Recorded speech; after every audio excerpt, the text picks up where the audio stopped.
தங்கப்பதக்கத்தின் மேலே ஒரு முத்து பதித்தது போலே உந்தன் பட்டு கன்னங்களின் மேலே ஒன்று தொட்டு கொடுத்திடலாமோ நீயும் விட்டு கொடுத்திடலாமோ.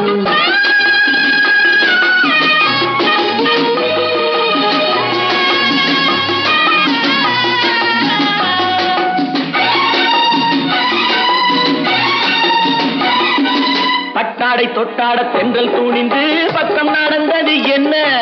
பட்டாடை தொட்டாட தென்றல் தூணிந்து பக்கம் நடந்தது என்ன? உயிர் காதல் தலைவன் காவல் இருக்க தொட்டு இழுப்பது என்ன? உயிர் காதல் தலைவன் காவல் இருக்க தொட்டு இழுப்பது என்ன? பனியில் நனையும் மலரின் உடலில் புயல் எடுக்காது, ஒருவன் மடியில் மயங்கும் பொழுது சுகம் பிறக்காது.